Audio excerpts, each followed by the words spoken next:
¿Alguna vez te has sentido tan abrumado por las tentaciones que vienen a tu vida, que has tenido temor de caer tan estrepitosamente que ya no puedas volver a ponerte en pie para seguir corriendo la carrera cristiana? ¿Alguna vez tú te has preguntado si vas a poder perseverar hasta el fin? Yo me he preguntado eso. ¿Alguna vez tú te has preguntado si al final vas a ser como aquellos que Cristo menciona en la parábola del sembrador, que creen por algún tiempo, pero cuando vienen las pruebas se apartan? O quizás en este momento tú te ves tan estancado en tu vida cristiana que ya perdiste la esperanza de seguir avanzando, de llegar a ser útil para el reino de Dios. Bueno, mi hermano, si esa es tu situación en esta mañana, yo espero que la enseñanza de este pasaje te sea de mucho ánimo y te sea de mucho estímulo. Algunos de los creyentes que recibieron originalmente esta carta, que conocemos como la carta a los Hebreos, estaban exactamente en la misma situación que tú. Eran cristianos, judíos, que estaban siendo presionados e incluso maltratados por sus hermanos de raza para que volvieran a su antigua fe, para que regresaran al judaísmo.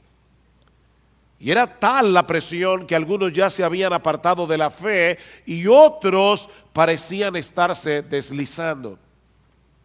Es por eso que en la carta a los Hebreos encontramos varias advertencias en contra del pecado de la apostasía. Y niños, esta palabra es extraña para algunos de ustedes, pero apostatar no es otra cosa que apartarse de la fe. Una persona que por un tiempo dice que es cristiana y de repente vuelve al mundo. Eso es apostatar. Y es precisamente en el contexto de una de las advertencias más fuertes de esta carta en contra de la apostasía que se encuentra el texto que vamos a estudiar en la mañana de hoy. De hecho, algunos han concluido erróneamente a la luz de este pasaje que un verdadero cristiano puede perder la salvación y volver otra vez a su estado anterior de incredulidad. Pero mis hermanos, tal cosa es imposible. La escritura es muy clara en el sentido de que solo apostatan de la fe aquellos que parecían ser cristianos, pero que nunca lo fueron realmente. Dice en Primera de Juan capítulo 2, versículo 19, salieron de nosotros, pero no eran de nosotros, porque si hubiesen sido de nosotros, habrían permanecido con nosotros, pero salieron para que se manifestara que no todos son de nosotros. La razón por la que hay tantas advertencias en contra de la apostasía, no solamente en esta carta, sino en todo el Nuevo Testamento, es porque no podemos asumir que todos los que profesan ser cristianos y que son miembros de la iglesia, en verdad son lo que dicen ser. Salieron de nosotros, pero no eran de nosotros. Y salieron para que se manifestara que todavía es posible que haya algunos aquí que no son de nosotros. Vean el versículo 9 una vez más. Dice el autor de la carta a los Hebreos: pero en cuanto a vosotros, amados, aunque hablemos de esta manera, estamos persuadidos de las cosas que son mejores y que pertenecen a la salvación, porque Dios no es injusto como para olvidarse de vuestra obra y del amor que habéis mostrado hacia su nombre, habiendo servido y sirviendo aún a los santos. Versículo 11, pero deseamos que cada uno de vosotros muestre la misma solicitud hasta el fin. ¿Para qué? Para alcanzar la plena seguridad de la esperanza. Estos hermanos habían dado evidencias de ser verdaderos creyentes, pero el autor quería animarlos a no desmayar, a seguir haciendo lo que estaban haciendo, a mostrar la misma solicitud hasta el fin, y esto por dos razones.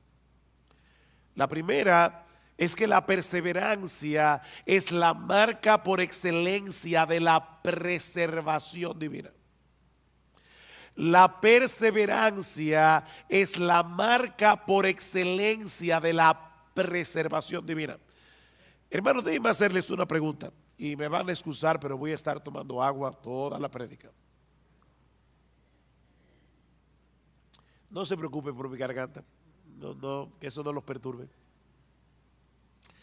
Déjenme hacerles una pregunta.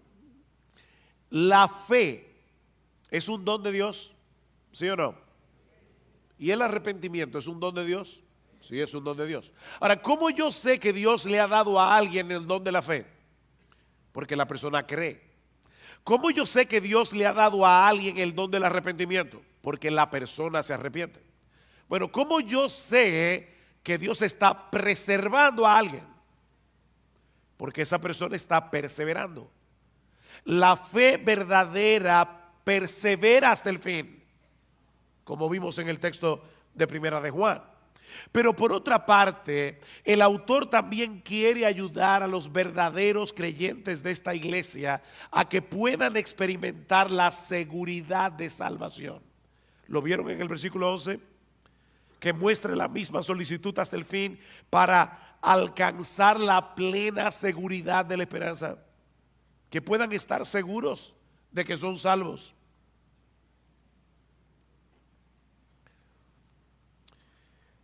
Mis hermanos, se puede ser un verdadero creyente y no tener certeza de que lo eres. La seguridad de salvación no la tienen todos los cristianos. ¿Oyeron eso? O deben ponerlo de otra manera. La inseguridad de salvación no es una prueba de que no somos cristianos. Hay muchos creyentes que van a llegar inseguros al cielo. Y hay muchos impíos que van a llegar seguros al infierno, creyendo que son creyentes. No todo el que me dice Señor, Señor, entrará en el reino de los cielos, sino el que hace la voluntad de mi Padre que está en los cielos. Así que la seguridad de salvación no es necesaria para ser salvo. Sin embargo, cuando un creyente no puede estar seguro de su salvación, no podrá disfrutar plenamente de la bendición de ser salvo. Ni tampoco podrá correr bien la carrera. Noten el versículo 12. Porque yo quiero que ustedes alcancen la plena seguridad de la esperanza, a fin de que no seáis perezosos. El estar seguro te mueve a no ser perezoso. ¿Cómo podremos entonces obtener una plena certeza de nuestra salvación? ¿O cómo vamos a poder seguir avanzando hacia la madurez en nuestras vidas cristianas de tal manera que podamos ser cada vez más útiles para el reino de Dios? En el versículo 12 nos dice dos cosas al respecto. La primera es que debemos seguir siendo diligentes en el cuidado de nuestras almas. Debemos ser diligentes en el cuidado de nuestras almas. Versículo 12. A fin de que no seáis perezosos, sino imitadores de los que mediante la fe y la paciencia heredan las promesas, para que no sean perezosos. Y la pereza de la que el autor está hablando aquí es una indisposición para el cumplimiento de nuestros deberes espirituales. Tú debes leer la Biblia, tú debes orar, tú debes venir a la iglesia, debes venir al culto de oración, debes leer buenos libros cristianos, debes tener una comunión edificante con otros hermanos en la fe. Esos son nuestros deberes espirituales, pero el perezoso, aunque lo sabe, no lo hace. Dice Salomón en Proverbios 26:13 que el perezoso siempre encuentra una excusa para dejar de hacer lo que tiene que hacer. El perezoso dice: hay un león en el camino, hay un león en medio de la plaza. Imagínense ustedes, yo quiero salir a trabajar, pero hay un león fuera de la puerta de mi casa. Así que prefiero quedarme aquí seguro. O dice en Proverbios 15:19 que el camino del perezoso es como un seto de espinos. Él tiene un deber que cumplir, pero magnifica de tal manera los obstáculos que tiene por delante que termina dejando el asunto para otro momento. Y es interesante porque no es que el perezoso no desee estar en una mejor condición espiritual. No, de hecho, en Proverbios 13:4 dice que el alma del perezoso desea, pero nada alcanza. Él desea, pero nada alcanza. Le dije que me iban a ver bebiendo agua hoy. No sufran, que yo estoy más interesado en decir este mensaje. Mañana descansaré en la garganta. El perezoso no ha perdido la capacidad de desear una mejor condición espiritual de la que tiene. Él quiere, pero no lo puede alcanzar por causa de su pereza. Mis hermanos, si no somos diligentes en el uso de los medios que Dios ha provisto para que alcancemos una mejor condición, nuestros deseos nunca serán cumplidos. ¿Qué debemos hacer entonces? Despojarnos de nuestra pereza espiritual y en dependencia del Espíritu Santo disponernos a hacer lo que debemos hacer en el momento en que debemos hacerlo, aunque no tengamos ningún deseo de hacerlo. Pastor, ¿y eso no es hipocresía? No, eso es diligencia. Eso es diligencia. Yo no tengo deseos de leer la Biblia hoy en la mañana. Pídele a Dios que te dé deseo, ábrela y léela. Yo como que no tengo deseos de ir a la iglesia hoy. Levántate, cámbiate y sin ningún deseo, ven a la iglesia. Ser diligente es hacer lo que tú tienes que hacer en el momento en que tienes que hacerlo, aunque no tengas ningún deseo de hacerlo. El crecimiento espiritual requiere un esfuerzo diligente de nuestra parte. Pero pastor, yo creía que la salvación era por gracia. Y lo que usted está diciendo de verdad parece oponerse a la doctrina de la gracia. Si es por gracia, yo no tengo que hacer nada para merecer la bendición de Dios. Tú tienes razón. Si es por gracia, no es por mérito. La gracia se opone al mérito, pero no se opone al esfuerzo. De hecho, Pablo le dice a Timoteo en 2 Timoteo capítulo 2, Timoteo, esfuérzate en la gracia. Esfuérzate en la gracia. La gracia se opone a nuestros méritos. La gracia no se opone a nuestro esfuerzo. Es en el contexto de nuestra diligencia que podemos disfrutar de la bendición de Dios. No porque ese esfuerzo nos haga merecer que Dios nos bendiga, sino porque Dios ha decretado que seamos bendecidos siendo nosotros diligentes, usando los medios de gracia, la lectura regular de la palabra, la vida de oración privada y corporativa, congregarnos con el pueblo de Dios en el día del Señor, participar de la Santa Cena como haremos esta noche, leer buenos libros cristianos. Dios ha decretado fortalecer nuestra salud espiritual haciendo uso de esos medios. Pero el hecho de esforzarnos por hacer esas cosas no nos hacen merecedores de nada, porque esa diligencia es impulsada en nosotros de pura gracia, en una forma misteriosa que nunca vamos a poder entender. ¿Qué dice Pablo? Por tanto, amados míos, como siempre habéis obedecido, no como en mi presencia solamente, sino mucho más ahora en mi ausencia, ocupaos en vuestra salvación con temor y con temblor, porque Dios es el que produce en vosotros así el querer como el hacer por su buena voluntad. ¿Quién produce el querer y el hacer? Dios lo produce. ¿Quién es el que tiene que ocuparse en su salvación? Tú y yo debemos ocuparnos en nuestra salvación. La obra de Dios nos impulsa a obrar. Y precisamente por eso Él se lleva toda la gloria en nuestro esfuerzo. Pero toda bendición que nosotros recibimos de la mano de Dios no es por nuestro esfuerzo, es por los méritos de nuestro Señor Jesucristo. Bendito el Padre, el Dios y Padre de nuestro Señor Jesucristo, que nos bendijo con toda bendición espiritual en los lugares celestiales en Cristo, según nos escogió en Él desde antes de la fundación del mundo. Todo lo que nosotros disfrutamos de la mano de Dios es únicamente por Cristo. O déjeme decirlo de otra manera. Aún los medios de gracia que Dios nos ha provisto y el impulso para hacer uso de esos medios son un regalo de gracia.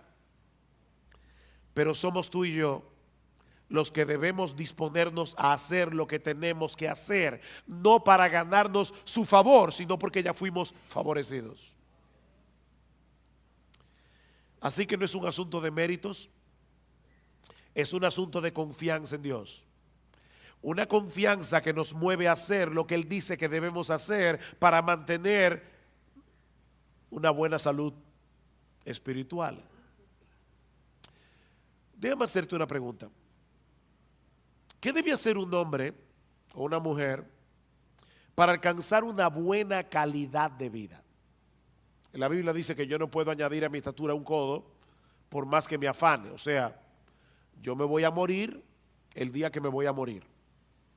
Por eso alguien decía, come saludable, ve al gimnasio y muérete a pesar de todo.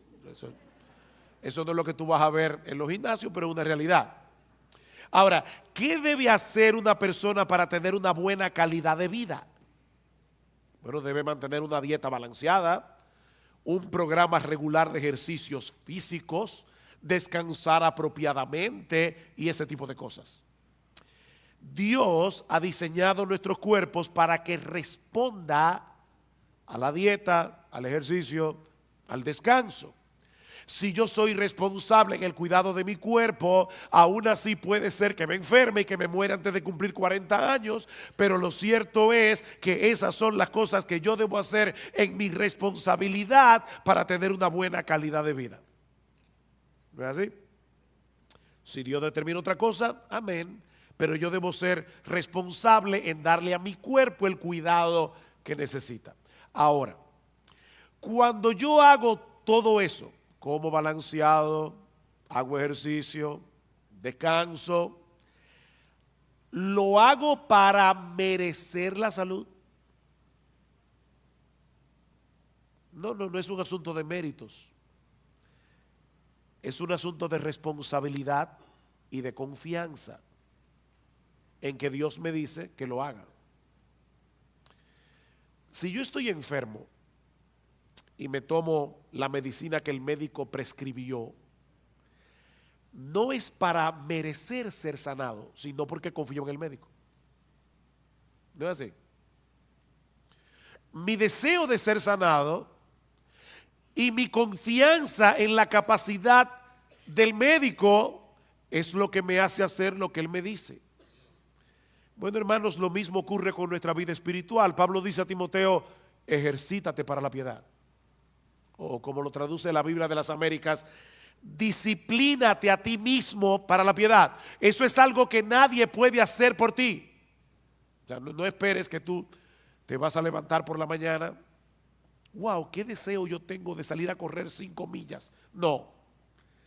A veces los que corren y hacen ejercicio físico no tienen deseo de levantarse, pero ellos lo hacen por responsabilidad.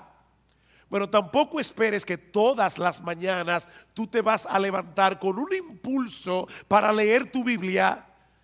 No, a veces tú vas a querer seguir durmiendo, pero debes levantarte como quiera, abrir tu Biblia y leerla. Ejercítate para la piedad. Disciplínate a ti mismo para la piedad. Ahora, nunca olvides que son medios de gracia. Eso quiere decir que aun cuando haces uso de esos medios que Dios ha prescrito para preservar la salud de nuestras almas, debemos hacerlo descansando en Él. No en nuestras propias fuerzas o en nuestra propia capacidad. Señor, voy a leer tu palabra, dame entendimiento. Abre mis ojos para ver las maravillas de tu ley. Alimenta mi alma. Déjame ver a Cristo en las páginas de las Escrituras y aumenta mi admiración por Él. Porque contemplando su gloria es que somos transformados de gloria en gloria. Señor, voy al culto de oración o de adoración. Por favor, ayúdame a adorarte sin distracciones. Por favor, ayúdame, Señor, que yo pueda percibir y experimentar tu presencia junto a mis hermanos en la iglesia. Ayúdame, Señor, para atesorar la palabra predicada de tal manera que obre poderosamente en mi corazón. Ayúdame, Señor. Así que lo primero que el autor de Hebreos nos está diciendo aquí es que si tú quieres perseverar hasta el fin, si tú quieres seguir avanzando hacia la madurez cristiana, debes ser diligente en el cuidado de tu alma. Amparado en el poder del Espíritu de Dios, pero tú debes ser diligente en el cuidado de tu alma. Pero hay algo más que debemos hacer. Y es aprender a esperar con fe y con paciencia que Dios haga en nuestras vidas lo que Él ha prometido hacer. Vean el versículo 12 otra vez. A fin de que no seáis perezosos, sino imitadores de los que mediante la fe y la paciencia heredan las promesas. El texto no nos dice explícitamente quiénes son esos creyentes a los que debemos imitar, pero obviamente se refiere a todos los hombres y mujeres de fe del Antiguo Testamento que encontramos en el capítulo 11 de la carta a los Hebreos, y de los cuales Abraham es un prototipo. Vean el versículo 13. Pues cuando Dios hizo la promesa a Abraham, no pudiendo jurar por uno mayor, juró por sí mismo. ¿Por quién jura Dios? Por Él mismo. Diciendo, ciertamente te bendeciré y ciertamente te multiplicaré. Y así, habiendo esperado con paciencia, obtuvo la promesa. Habiendo esperado ¿cuántos años? 25 años. Con paciencia. Pero Dios le dio el hijo. La historia de esos hombres, mis hermanos, quedaron registradas en las Escrituras con un propósito didáctico. Dice Romanos 15, porque todo lo que fue escrito en tiempos pasados para nuestra enseñanza se escribió a fin de que por medio de la paciencia y del consuelo de las Escrituras tengamos esperanza. No es un consuelo para ti leer la historia de Abraham y ver que cuando este hombre tenía casi 100 años y Sara 90 y era estéril, esta mujer salió embarazada. ¿Y sabes qué fue lo que le embarazó? La promesa de Dios. Dios lo prometió. Y cuando Dios promete algo, Él lo hará en su tiempo, pero Él lo hará. El Espíritu Santo inspiró a los autores de las Escrituras para que dejaran un registro de las historias de estos hombres y mujeres del pasado que se aferraron a las promesas de Dios con fe y con paciencia. Aún en medio de circunstancias muy difíciles.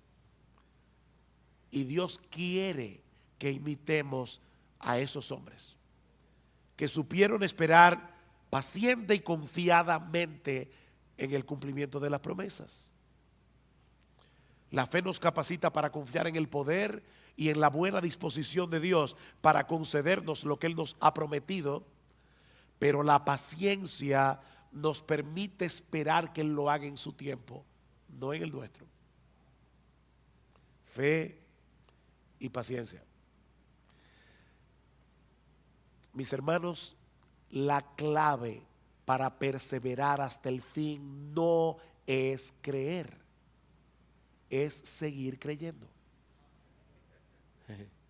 No es creer, es seguir creyendo.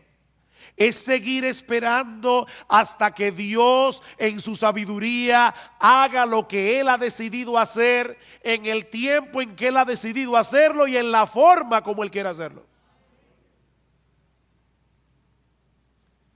Esta palabra que aparece en nuestro texto y que se traduce como paciencia nos habla de quietud y confianza prolongada en medio de la aflicción.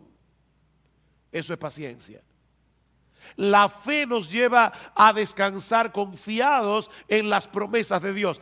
La paciencia nos permite continuar esperando lo prometido, aunque en medio de las circunstancias en que nos encontremos nos dé la impresión de que Dios se olvidó del asunto. Mira, mi hermano, Dios está más interesado en tu carácter que en tu comodidad. Él quiere llevarte a depender más de Él, a que tú entiendas cuánto lo necesitas. Si tú llamas una vez y no se te abre, y llamas otra vez y no se te abre, y vuelves a llamar y no se te abre, y por eso dejas de llamar, puede ser que todavía tú no hayas entendido cuánto tú necesitas la bendición de Dios. Eso quiere decir que tu fe necesita ser fortalecida. ¿Y sabes cuál es la lagartija que fortalece la fe? Yo no sé cómo le llamarán ese ejercicio en otra parte de América Latina, pero los push-ups, no sé cómo decirle. ¿Sabes cuál es el ejercicio que fortalece la fe? Seguir esperando la promesa de Dios. Esperar. Esperar fortalece la fe. Dice en Romanos 8:24 que fuimos salvados en esperanza, pero la esperanza que se ve no es esperanza. Pues, ¿por qué esperar lo que uno ve? O como lo dice en otra versión, ¿quién espera lo que ya tiene? Es en la espera que se fortalece nuestra fe.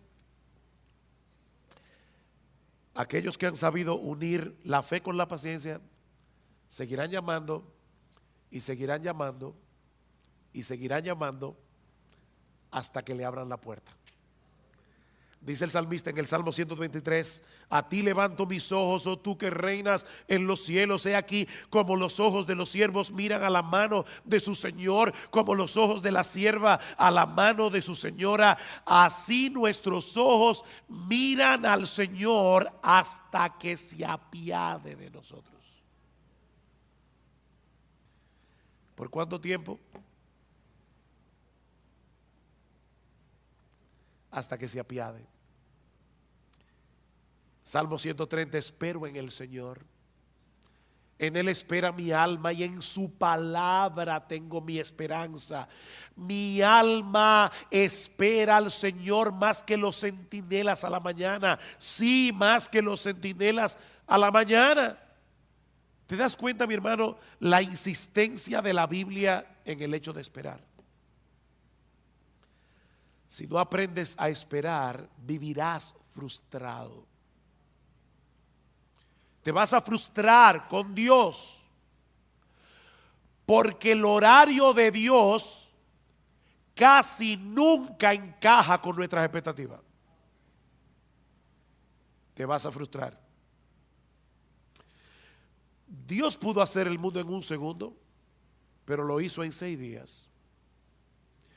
Y dice que al principio la tierra estaba desordenada y vacía, y Dios la fue trabajando poco a poco, poblando la tierra hasta hacerla productiva. Dios hace las cosas en su tiempo. Mi hermanos, no es como a nosotros nos parece mejor, sino es como Él sabe que es lo mejor.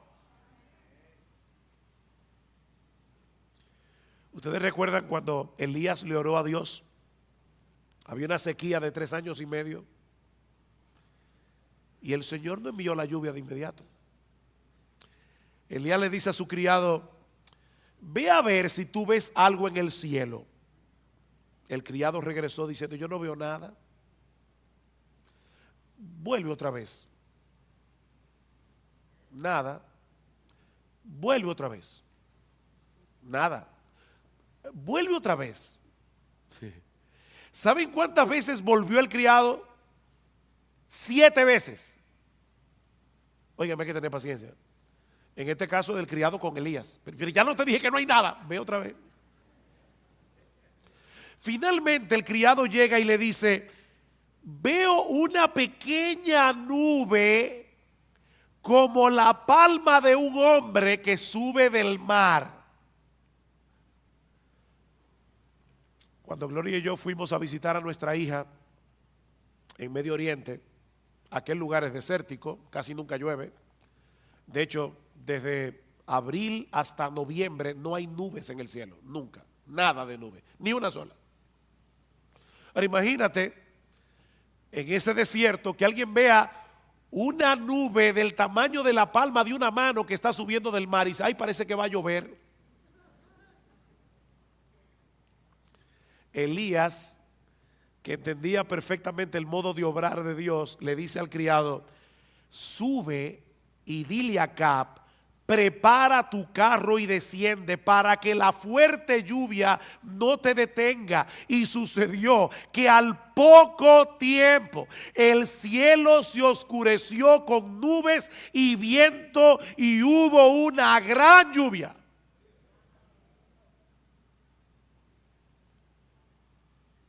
Dios tiene su forma de obrar.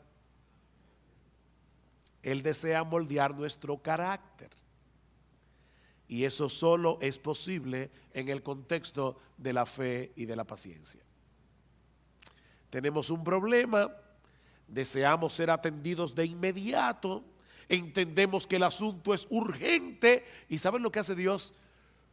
Dios mueve las cosas de tal manera que todo el mundo esté ocupado y que nadie te pueda atender. ¿Te ha pasado? ¿Sabes qué es lo que Dios está haciendo? Enseñándote a esperar con fe y con paciencia. Tu mayor problema no es que te atiendan. Tu mayor problema es tu falta de fe. Y Dios está moldeando tu carácter. Mis hermanos, ¿qué aflicción puede ser mayor que la muerte de un ser querido?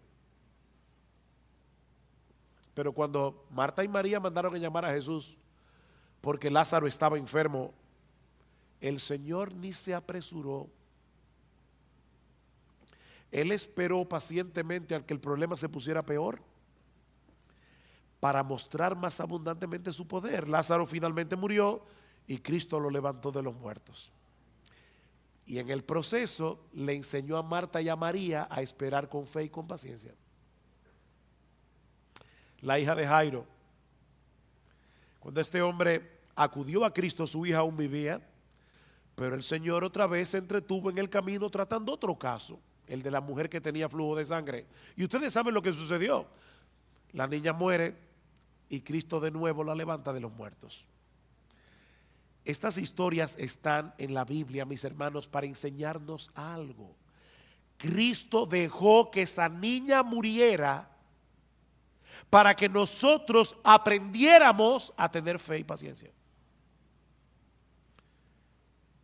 A veces va a parecernos que el Señor no nos está haciendo caso. ¿Recuerdan la mujer sirofenicia? Señor, ten misericordia de mí, mi hija está posesa por un demonio, y Cristo ni le escucha. Los apóstoles vienen. Por favor, Señor, haz algo para que esta mujer nos deje tranquilos. No es correcto quitarle el pan de los hijos para dárselo a los perrillos. Yo vine primero a los perdidos de la casa de Israel. Y esta mujer le dice: sí, Señor, pero aún los perrillos comen de las migajas que caen de la mesa de sus amos. Y Cristo le dice: mujer, por causa de tu fe, lo que tú quieres te será hecho. Y dice que su hija fue sanada en aquella misma hora. Esta mujer no desmayó y por medio de la fe y de la paciencia obtuvo la bendición que deseaba.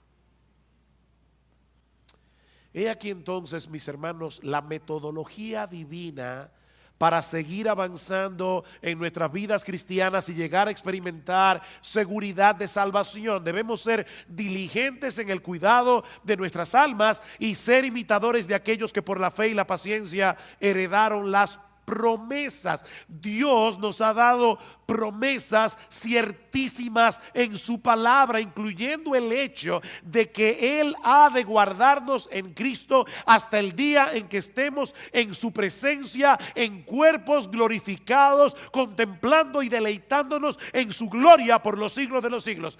Él lo ha prometido y Él lo hará. Mis ovejas oyen mi voz y yo las conozco y me siguen, y yo les doy vida eterna y no perecerán jamás, ni nadie las arrebatará de mi mano. Mi Padre que me las dio es mayor que todos y nadie las puede arrebatar de la mano de mi Padre. Si esperamos en las promesas de Dios con fe y con paciencia, tendremos el combustible necesario para energizar nuestra diligencia en el cuidado de nuestras almas. Recuerden lo que dice el autor de la carta a los Hebreos: deseamos que cada uno de vosotros muestre la misma solicitud hasta el fin. ¿Para qué? Para que tengan seguridad de salvación. ¿Para qué? Para que no seáis perezosos. Para que no seáis perezosos. Las promesas de Dios son las que le dan contenido a nuestra fe. Creer en Dios es confiar en su fidelidad para cumplir lo que Él ha prometido sobre la base de la obra consumada de Cristo a nuestro favor. Eso es lo que el autor de la carta dice más adelante. Versículo 16. Porque los hombres juran por uno mayor que ellos mismos, ¿no es así? Hay gente que jura por Dios. ¿Y por quién jura Dios? Los hombres juran por uno mayor que ellos mismos, y para ellos un juramento dado como confirmación es el fin de toda discusión. Por lo cual Dios, deseando mostrar más plenamente a los herederos de la promesa la inmutabilidad de su propósito, interpuso un juramento. Dios juró por sí mismo, a fin de que por dos cosas inmutables, en las cuales es imposible que Dios mienta, los que hemos buscado refugio seamos grandemente animados para asirnos de la esperanza puesta delante de nosotros. Seamos fuertemente, grandemente animados, la cual tenemos como ancla del alma, una esperanza segura y firme, y que penetra hasta detrás del velo, donde Jesús entró por nosotros como precursor. ¿Recuerdan cuando el sumo sacerdote entraba al lugar santísimo con la sangre del animal y rociaba el propiciatorio? Bueno, allí entró Jesús con su sangre para decirle a su Padre y a los ángeles: yo derramé mi sangre por este hijo mío. La justicia de Dios ya está satisfecha. Es imposible que Él termine en otro lugar que no sea en mi presencia. Aférrate a esa promesa. Aférrate a esa promesa. Mira, mi hermano, En la misma medida en que seamos capaces de esperar con fe y con paciencia en las promesas de Dios, en esa misma medida seremos capaces de poner toda diligencia en el cuidado de nuestras almas. Eso es lo que dice Pedro al inicio de su segunda carta. Recuerdan, y voy a leer la Biblia de la Reina Valera. Dice: como todas las cosas que pertenecen a la vida y a la piedad nos han sido dadas por su divino poder, mediante el conocimiento de aquel que nos llamó por su gloria y excelencia, por medio de las cuales nos ha dado preciosas y grandísimas promesas, para que por ellas llegaseis a ser participantes de la naturaleza divina, habiendo huido de la corrupción que hay en el mundo a causa de la concupiscencia. Por esto mismo poned toda diligencia en añadir a vuestra fe virtud, a la virtud conocimiento, etcétera, etcétera. Este es un texto muy denso, pero mis hermanos, lo que Pedro está diciendo es básicamente esto: todo lo que tú necesitas para tu vida cristiana, todo lo que tú necesitas para seguir avanzando hacia la piedad, ya Dios te lo dio por su divino poder. Eso es parte del paquete de la salvación. No nos falta absolutamente nada para nuestra vida cristiana y para la piedad. Ya lo tienes por su divino poder. Ahora, ¿cómo fue que Dios nos concedió todo lo que necesitamos para la vida y para la piedad? Mediante el conocimiento de aquel que nos llamó por su gloria y excelencia. ¿No le suena raro eso? Aquel que nos llamó por su gloria y excelencia. ¿Cómo Dios llama por su gloria y excelencia? Muy fácil. Dios abrió los ojos de nuestro entendimiento para que pudiéramos ser capaces de ver con deleite la gloria y las excelencias de Jesús.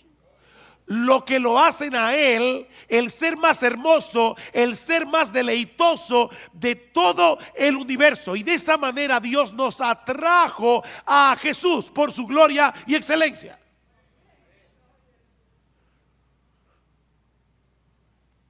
Y ahora Pedro está diciendo: el hecho de saber que el poder omnipotente de ese Dios que nos llamó por su gloria y excelencia está obrando en nosotros hasta que estemos en su presencia en cuerpo y almas glorificados, es una poderosa motivación para poner toda diligencia en añadir a vuestra fe virtud, a la virtud conocimiento. Alguien lo ilustra de esta manera: imagínate que tú eres un prisionero de guerra en un campo de concentración y has perdido toda esperanza de salir vivo de allí. Y en tu desesperanza ya tú comenzaste a vivir descuidadamente. Tú lo que quieres es sobrevivir hasta la muerte, y ya tú no te preguntas si algo está bien o algo está mal. Como decimos en buen dominicano, tú estás dado al pecado. Pero de repente te enteras de que se está planificando un intercambio de prisioneros. Y ves que se acerca a la fila donde estás tú el guardia que tiene la responsabilidad de señalar a los que van a ser libertados y enviados de vuelta a su familia. Si el guardia te señala a ti, eso no sería un mero conocimiento. Recuerden que Pedro dice: mediante el conocimiento de aquel que nos llamó por su gloria y excelencia. Pero ese conocimiento transforma, ese conocimiento anima. Si el guardia se te acerca a ti, tú no vas a pensar: oh, qué interesante, me llamó a mí. No, mi hermano, en ese momento el poder de la esperanza va a energizar todo tu cuerpo y tu alma, porque sabes que has sido llamado para ser de nuevo un hombre libre. Bueno, eso es precisamente lo que Pedro nos está diciendo aquí.